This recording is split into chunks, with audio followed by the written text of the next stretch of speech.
The effort to facilitate the revitalization of Banyan Drive is again under consideration at the state legislature.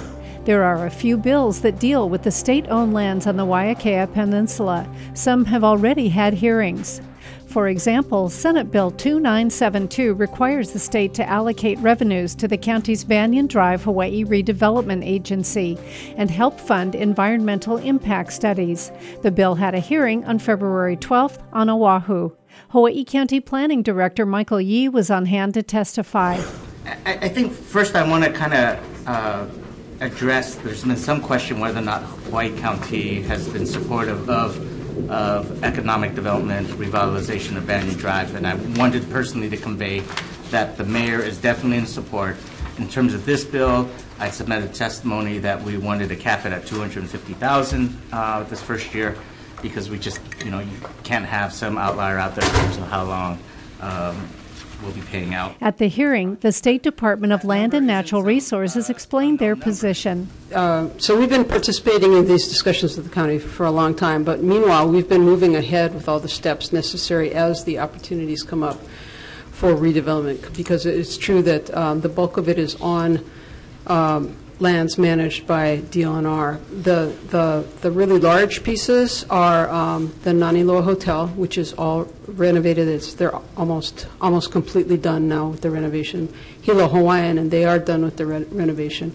The golf course, which is tied to the lease, is part of the lease with the Naniloa. So whatever happens there has to happen with the agreement participation of the Naniloa lessee. So then we have the three hotels that are at or nearing the end of their useful life. And also the Hilo Bay Cafe is already renovated. So the tough ones now are the Pagoda Bay, Hilo Bay Hotel, Uncle Billy's, and that one the landlord closed last year because the landlord declined to issue a new revocable permit for 1 year because of the county's notification that there were enough safety questions that we should close it down. So that's closed down now. And so now we're in the process of issuing a request for interest, because we know that the demolition cost is the highest piece of this. That's the number that just came out is an $8 million estimate, $8.2 million. So the overall plan, we have worked with the county, and they pretty much the result of those reviews by the county. Our agreement is that we will cooperate with the county in terms of facilitating the renovations consistent with the overall design that the county wants.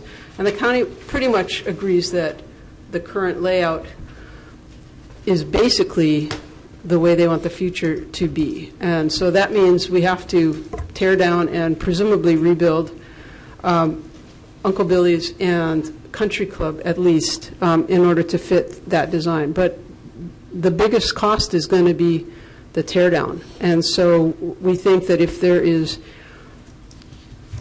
interest in someone building a replacement hotel, that we might be able to craft a bid that includes the cost of tear down and then adjust the rent. But whether you knock that down or not, that's irrespective of the planning part, right? It's got to be raised, the building that's there. It has to be raised. So that's that's off I think the subject of the planning and the vision for the future. Yeah. So the EIS, if they're talking about an EIS to facilitate a whole master plan, I mean, you need environmental review for the tear downs anyway.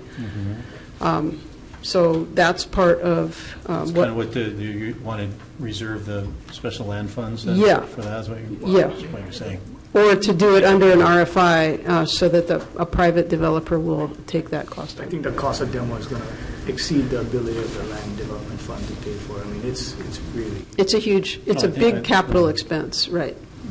The county so far has completed their Banyan Drive Redevelopment Authority a conceptual land plan, and I think what they need funding for is the next step, which is to do the EIS, and I suppose to come up with more detailed A different Senate bill, SB 3058, which would establish the Waiakea Peninsula Redevelopment District, went before a joint committee on February 15th.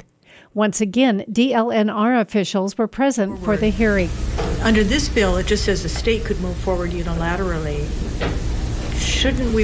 Do you need authorities to be able to move forward with the county in an area that a county has designated for redevelopment? Because Mayor Kim was talking about needing help with the EIS and things like that. I think what Mayor Kim might be talking about is the financial part of it that he might need help on. As far as the statute, no, because they already have that authority, and it's in the HRS as well as the county ordinance on the Big Island. That's how they formed the Big Island, the Banyan Drive Redevelopment Authority. A representative of HILO's business community also testified. Let me just say that I didn't draft this bill.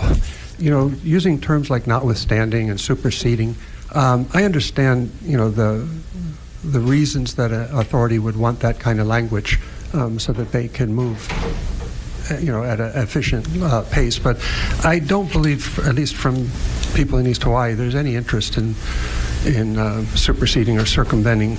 No, it's just sometimes things get running, and if you don't have somebody checking and balancing, things can go away. Yes, understood. In fact, that's why we're here, trying to be a balance against the checks of reform. We're trying to get reform.